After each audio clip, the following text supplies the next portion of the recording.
You know all those DPS showcase videos that you've been watching where the character does a ridiculous amount of burst damage? Well, I'm sure by now you've already begun noticing that there's always the same two characters on those teams. Of course, those two characters are none other than Sucrose and Bennett. In this video, I'm going to be going over how you can utilize these two characters to maximize your team's burst and overall damage. Not only that though, I will also go over their talents, skills, weapons, and what constellation level would be the best for budget / free to play players. I hope you all enjoy the video, and if you liked the video, please give it a thumbs up and please consider subscribing to my channel. Yo, what is up everyone, it's ePower here. Before I get into today's video, I just want to mention a few things. The channel has seen so much growth over the last month, and I really just wanted to thank each and every one of you for supporting me. Secondly, I now have a Discord server up and running. If you would like to chat and ask me questions about the game, this would actually be the easiest way to get in touch. I hope to see you all there, and of course, you can always leave a comment in the section below, and I will get back to you as well. Let's start by taking a look at Sucrose. So, Sucrose is phenomenal because she is one of the few characters in this game that can directly buff her party's elemental mastery. Along with that, because she is an animal character, she can reduce the elemental resistance of her enemies by making use out of the Distant Veneer artifact set. She can perform well even at level 60 and doesn't really require much resources to be useful. With that being said though, if you do build her to like level 80 or even level 90 and give her a maxed out weapon along with great artifacts, she is going to be a crazy strong addition to your team. Although with all the strengths that she has, she does have some weaknesses as well. She does require at least C1 to unlock her full potential, and her elemental burst does require a large amount of energy. We will talk more about this later. Sucrose's first active talent, her elemental skill, is a stable animal hypostasis creation 6308. Wow, that's really wordy. This is a simple skill that does AoE animal damage in front of her. This blast will launch enemies into the air as well. However, keep in mind that the launch distance is not high enough for the enemies to take fall damage. For an elemental skill, it does have a high cooldown of 15 seconds. Next, Sucrose's elemental burst is Forbidden Creation Isomer 75/Type 2. This is where things get pretty interesting with her. A lot of people say that she's like a budget Fenty, and well, she pretty much is. When Sucrose activates her elemental burst, she will throw out an unstable concoction that creates a large wind spirit. It's pretty much like a miniature version of the animal world boss. It's like a mini Beth. The talent will last for 6 seconds, and while it's active on the field, it will continuously pull in surrounding opponents and objects, launching them into the air, dealing animal damage. There is another unique effect of this skill as well, and that is elemental absorption. The only other characters in this game with this unique trait is Fenty and the Wind Traveler. If any elements such as Hydro, Pyro, Cryo, or Electro come in contact with the talent, then it will deal additional elemental damage of that type. Keep in mind that only one elemental absorption can occur per use. So if the elemental burst gets infused with Pyro, you'll have to wait until the next one before it can be infused with something else like Cryo. And if you guys are wondering which talents to rank up first, well, here's the beauty of Sucrose as a support. You don't really need to level up her talents unless you want her to deal more damage. Moving on, let's take a look at her passive talents. This is what really makes her shine as a support character. Her first passive talent, Catalyst Conversion. Whenever Sucrose triggers a swirl effect, characters in that party with a matching element will have their elemental mastery increased by 50 for 8 seconds. Let's say for example here, we use Diluc and we apply some enemies with Pyro. We then switch to Sucrose and use her elemental skill, which is going to cause a swirl, granting all Pyro characters with an increased elemental mastery of 50. Sucrose's second passive talent is pretty darn incredible. Whenever she hits an enemy with either her elemental skill or burst, she is going to increase all other party members' elemental mastery by 20% of her own elemental mastery. Along with that too, she has a nice little quality of life talent, and that is her last passive talent, a stable investigation. So whenever Sucrose crafts character and weapon enhancement materials, she has a 10% chance to double that product. So at the very least, I'm going to recommend you guys to try and at least get one copy of her off the promotional banner so you can take advantage when you're crafting character and weapon enhancement material. Sucrose's constellations are crazy good as well, and if you guys can get some of these unlocked, she'll get a huge power spike. C1 is going to grant her additional charge to her elemental skill. C2 increases the duration of her ultimate, which can be really good because it's a nice CC and enemy grouping skill. C3 is the standard stuff where it just increases the talent level. C4, for every 7 normal and charged attacks, it's going to reduce the cooldown of her elemental skill by 1 to 7 seconds. This is quite interesting. However, I think it is more for a main DPS kind of build for her, just because if you're using Sucrose as a support, you're not really going to be using her normal or charged attacks all too often. C5 against the standard stuff. C6 for almost every other character in this game, guys. I'm sure you know this by now, but C6 pretty much turns characters from great to becoming a borderline OP character. Guys, with C6 unlocked, whenever Sucrose's Elemental Burst triggers an Elemental Absorption, all party members are going to gain a 20% elemental damage bonus for the element that got absorbed into the Elemental Burst. This is a huge freaking damage boost. With all that information, I really recommend trying to get at least C1 for her. C1 is amazing and the most ideal because it will allow Sucrose to have 100% uptime on providing Elemental Mastery for her team. But C2, C3, C4, C5 are not going to make the biggest difference in my opinion. To sum it up, for the budget / free-to-play players, C1 is the most ideal, and of course for the whales, go for C6 for that extra elemental damage bonus. Next, I'll go over her best artifact set, and remember guys, this build mainly focuses her as a support character. Because she is also an animal character, you want to run her with Distant Veneer, which can further support her team by reducing enemies' elemental resistance. Because of her passive talents, of course, you just want to stack her with a ton of elemental mastery. So for Sans, that means you're running her with elemental mastery, animal damage on Goblet, and for Circlet, you can pretty much do whatever you want. Ideally, you want to do attack percentage, and then for substats, you'll be prioritizing elemental mastery, energy recharge, and then either attack percentage or crit rates. And guys, let me just tell you this, my artifacts on Sucrose is complete trash. She definitely deserves better, but I just haven't had the chance to really farm artifacts for her. That, and I've been extremely unlucky in getting good artifacts. And yet, I am still using Sucrose for like 99% of my burst team comps because she is just that good. So 4-star weapons such as the Mappa Mary, the craftable weapon, or sacrificial fragments from Gacha are going to be great choices. However, out of the two, the clear winner is going to be sacrificial fragments. Being able to reset your elemental skill cooldown is huge because that's more elemental mastery buff uptime and more energy particles for the rest of your team. If you have 5-star catalysts, however, you can definitely run them too, but if that's the route you're taking, then you should definitely prioritize in putting more resources in building Sucrose as kind of like your main DPS character.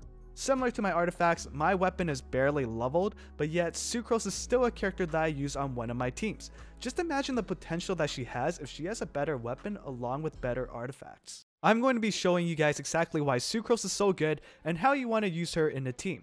Despite her being so underleveled and geared, she is still extremely beneficial. Being able to buff Elemental Mastery is huge, and for those who don't know already, Elemental Mastery is a stat that can increase damage caused by elemental reactions.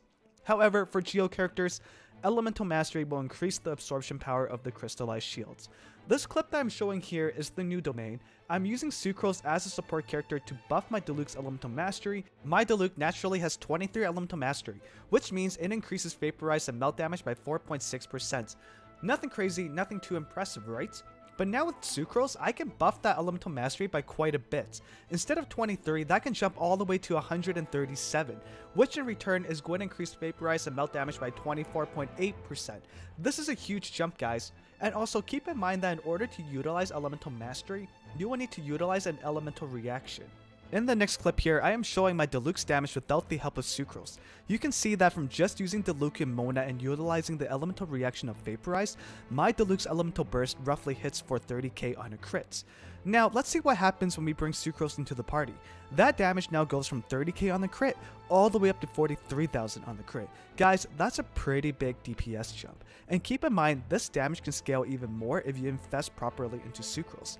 As you guys saw in the last section, my Sucrose has a bare minimum gear. She's using a level 7 weapon with one artifact being at level 20 and the other ones at level 16 and not even leveled at all. Remember guys, if Sucrose gets more elemental mastery, the rest of your team will benefit from that as well. Let's move on to Bennett. Many of you guys already know this, but Bennett is incredible because he can boost his team's attack through his infamous elemental burst.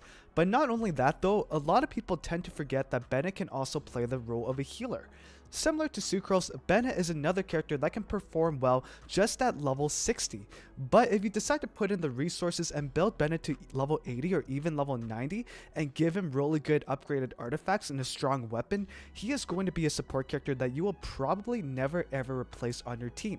However, he does have a downside, and that is the fact that he requires at least C1 to unlock some of his potential. Along with that too, his elemental skill, if held all the way to 3 charges, will knock himself down.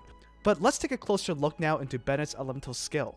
Bennett's elemental skill is Passion Overload. Essentially, it is a skill that has 3 different activations. You can tap E once for a quick Pyro Slash, or hold E for 2 different effects. If you hold E shortly, Bennett will launch 2 Fire Strikes which will knock enemies up. And if you hold E to the maximum length of time, then Bennett will launch 3 attacks, but on the last attack he will knock himself down as well. Although Bennett won't take any damage from being knocked down by his own skill, it is a little annoying that this even knocks him down in the first place. Like why? Why did they even put this in the game? It just makes no sense. But whatever, let's move on. Ideally for the skill, you want to just use his E ability to gain energy recharge. Because you gain the same amount of energy particles regardless of how long you hold the skill for, it is best to just tap E to maximize the amount of energy particles you can gain. The cooldown of the skill is 5 seconds for the first activation, which is quite low and is easily spammable. Next, let's look at Bennett's Elemental Burst. Guys, this is the skill that makes Bennett Bennett. This skill also makes him pretty much borderline OP. His Elemental Burst, Fantastic Voyage, even as C0, brings so much to the party. When Bennett activates Fantastic Voyage, he will charge at an enemy dealing pyro damage and leaving behind an inspirational field on the ground. Within this field, there's 3 effects. The first effect is if a character is in the field and their HP is equal to or below 70%, they will heal based off of Bennett's max HP.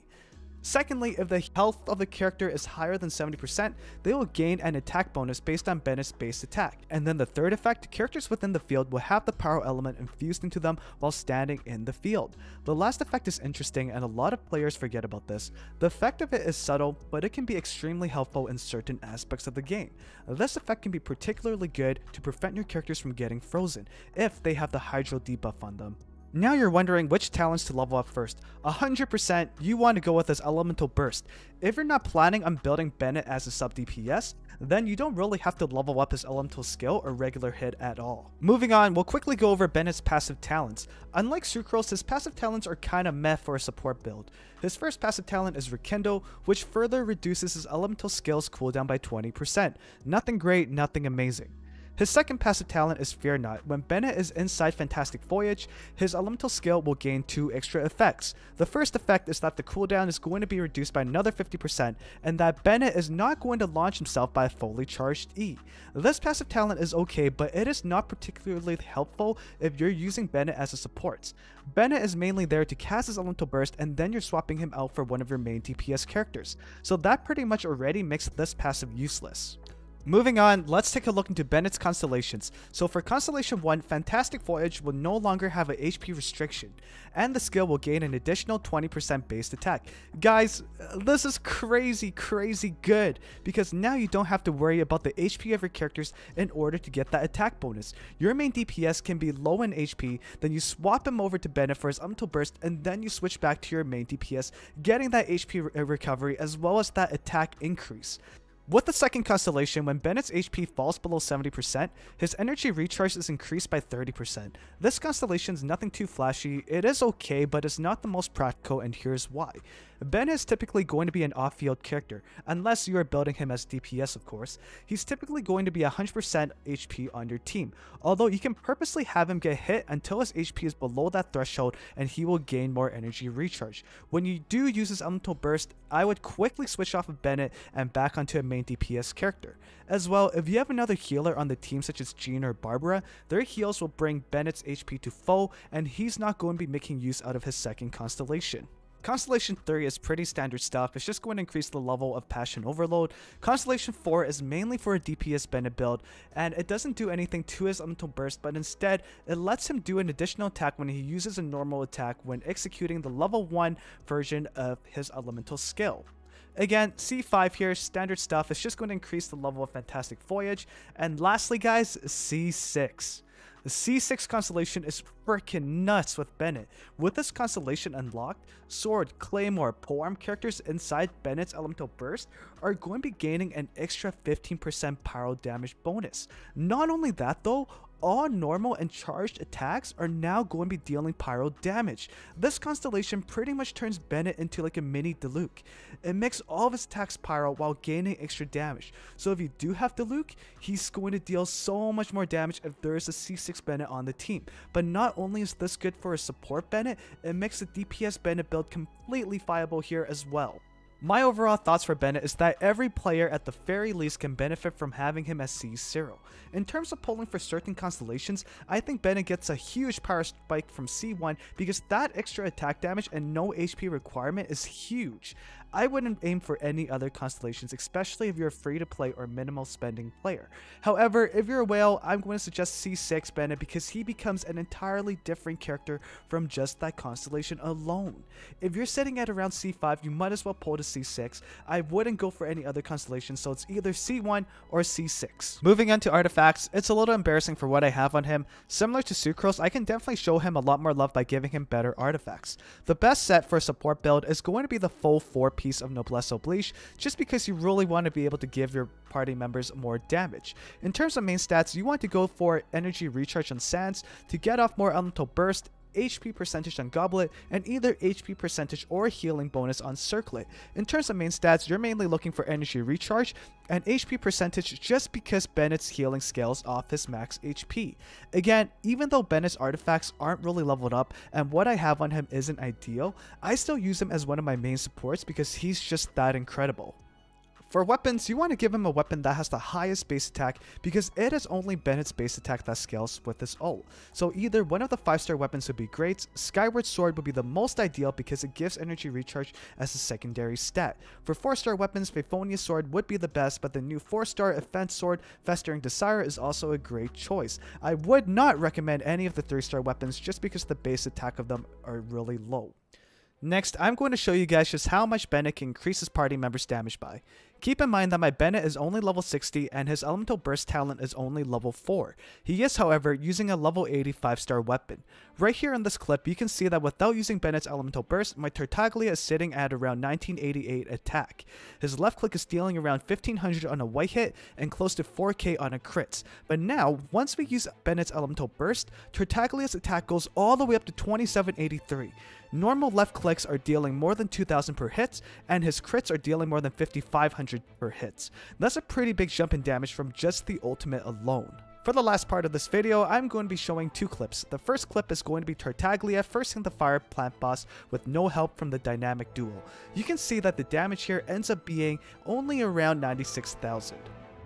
By utilizing the dynamic duo, I'm able to get really close to doubling Tartaglia's burst damage. He ends up hitting the pyro plant boss here for a whopping amount of 187,000. And lastly, I'm also going to break down in steps just how everything fits together. So the first thing that you want to do is to debuff your enemy with Hydro so that you can use Sucrose to swirl it. Upon swirling, the enemy will have their elemental resistance lowered to Hydro, and Sucrose will also provide Tartaglia with more elemental mastery. Next, I'm switching over to Bennett here to get rid of the Hydro debuff that's already been applied to the boss with his elemental skill, and then using his elemental burst to reapply a pyro debuff instead. By doing this, Tartaglia is now going to gain the bonus damage from Bennett's inspirational field along with the bonus damage from Noblesse Oblige. And not only that, now I can utilize the elemental reaction of Vaporize. Next, I run out of range from the boss to switch to Tartaglia to his melee stance because I don't want to accidentally damage him by switching stances. Finally, I press Q here and Tartaglia pretty much one-shots the boss. So guys, that brings us to the end of the video here today. I hope you all enjoyed it and that you learned something new. Don't forget to leave this video a thumbs up. As well, I will appreciate any comments that you guys have. Don't be shy to share any suggestions as I am more than happy to hear them. As well, please subscribe if you enjoy my content because I do know that the majority of you guys watching this aren't subbed at the moment. I will be making more Genshin Impact videos in the future, and I will be dedicating more time in the new year to bring you guys these videos. Until then, stay safe, stay healthy. I hope to see you guys in the next video. Peace out.